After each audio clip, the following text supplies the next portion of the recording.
श्री मंगलवार व्रत महात्म्य संपूर्ण कथा एवं भक्ति दर्शन प्रस्तुत करता। ज्ञान का दर्पण हनुमान जी की भक्ति का मार्ग निराला है। यह मार्ग शक्ति, साहस और समर्पण का संगम है। मंगलवार का व्रत रखने वाले भक्त केवल एक उपवास नहीं करते, बल्कि वे अपनी आत्मा को उस परम ऊर्जा से जोड़ते हैं जिसे हम बजरंग बली कहते हैं। भक्ति का मंगल आधार। सनातन धर्म में मंगलवार का दिन मंगल ग्रह और मंगलकारी हनुमान जी को समर्पित है। मंगल का अर्थ ही है शुभ, जो अमंगल को दूर करे, वही मंगलवार है। हनुमान जी को संकट मोचन कहा जाता है क्योंकि वे अपने भक्तों के जीवन में आने वाले किसी भी प्रकार के शारीरिक, मानसिक या आध्यात्मिक संकट को हर लेते हैं। कथा का प्रारंभ। श्रद्धा और विश्वास की नींव प्राचीन काल की एक अत्यंत प्रेरक कथा है जो हमें विश्वास की शक्ति सिखाती है।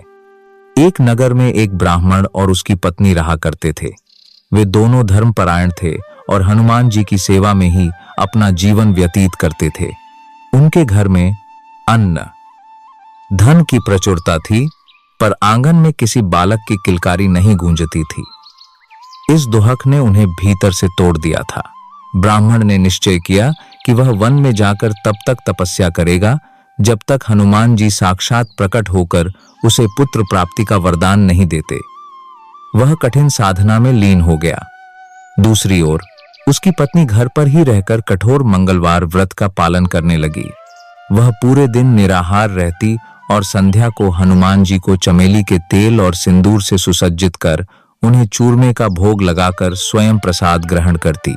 परीक्षा की घड़ी और अटूट संकल्प। एक बार की बात है, मंगलवार के दिन किसी विशेष धार्मिक अनुष्ठान के कारण ब्राह्मणी को भोजन बनाने का समय नहीं मिला। वह इतनी थक गई कि सूर्यास्त से पहले हनुमान जी को भोग नहीं लगा पाई।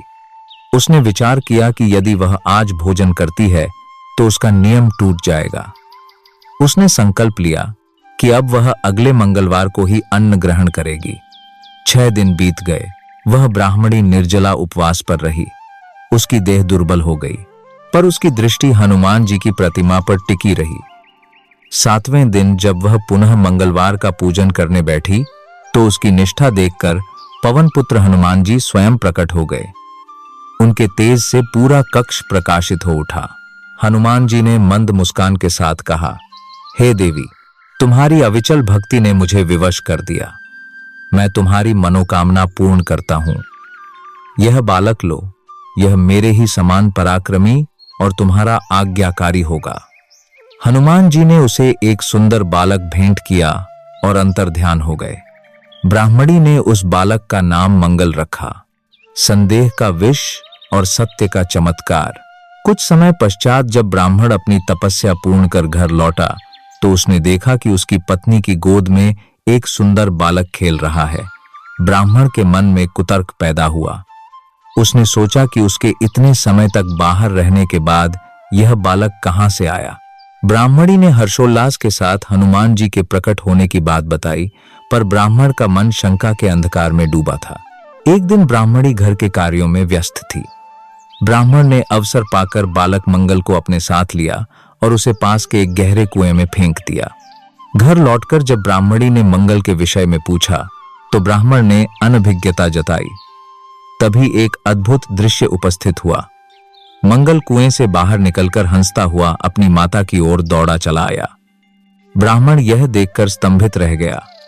उसी रात्रि हनुमान जी ने उसे स्वप्न में दर्शन दिए और कठोर स्वर में कहा, हे द्विज, तूने अपनी पत्नी के सतीत्व और मेरी शक्ति पर संदेह किया। यह बालक मेरी ही कृपा का फल है। ब्राह्मण की आंखें खुल गईं। उसने रोते हुए अपनी पत्नी से क्षमा मांगी और बालक मंगल को हृदय से लगा लिया। तब से उस नगर में मंगलवार व्रत का महत्व और अधिक पत्ती है ते है बढ़ गया। हनुमान जी के विभिन्न स्वरूप और उनका ध्यान। हनुमान जी को प्रसन्न करने के लिए उनके विभिन्न रूपों का ध्यान करना चाहिए। ज्ञान का दर्पण के दर्शकों को यह जानना आवश्यक है कि हनुमान जी के हर रूप का अपना एक विशेष प्रभाव होता है। बाल हनुमान, इनकी पूजा से एकाग्रता बढ़ती है और बच्चों का मन पढ़ाई में लगता है। वीर हनुमान, साहस और पराक्रम की प्राप्ति के लिए इनके युद्ध मुद्रा वाले रूप का ध्यान करें। पंचमुखी हनुमान। घर की रक्षा और नकारात्मक ऊर्जा को दूर करने के लिए यह स्वरूप सर्वोत्तम है। दास हनुमान। अहंकार के नाश और प्रभु भक्ति के लिए हनुमान जी का राम जी के चरणों में बैठा स्वरूप पूजनीय है। मंगलवार व्रत के नियम। एक मार्गदर्शिका। यदि आप ज्ञान का दर्पण परिवार का हिस्सा हैं, तो आपको इस व्रत के गूढ़ नियमों का पालन करना चाहिए। इस दिन सूर्योदय से पूर्व उठना अनिवार्य है।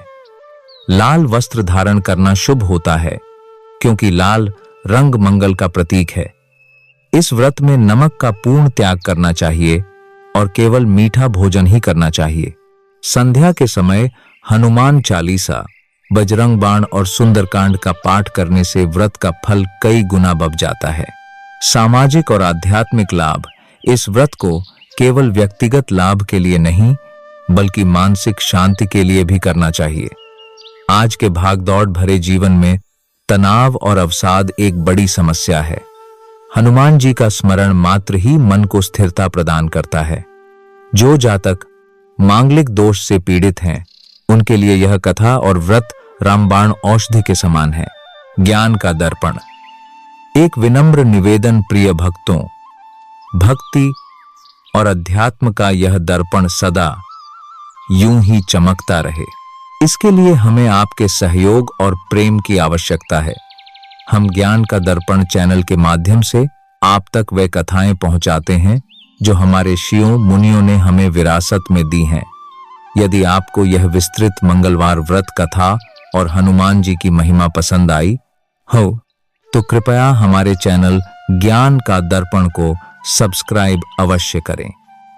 आपका एक सब्सक्राइब हमें और अधिक शोध करने और आप तक धर्म की शुद्ध गंगा पहुंचाने की शक्ति देता है। इस वीडियो को लाइक करें, बेल आइकन दबाएं और कमेंट में जय श्री राम लिखकर अपनी उपस्थिति दर्ज कराएं। याद रखें, ज्ञान ही वह दर्पण है जिसमें हम सत्य का साक्षात्कार कर सकते हैं। जुड़े रहें ज्ञान का दर्पण के साथ। हनुमान जी की पावन आरती। आरती की जय हनुमान लला की। दुष्ट दलन रघुनाथ कला की जाके, बल से गिरिवर कांपे, रोग दोष जाके निकट न झांके। अंजनी पुत्र महाबलदाई, संतन के प्रभु सदा सहाई। हनुमान जी आप सभी के भंडारे भरें और सभी दुखों का नाश करें।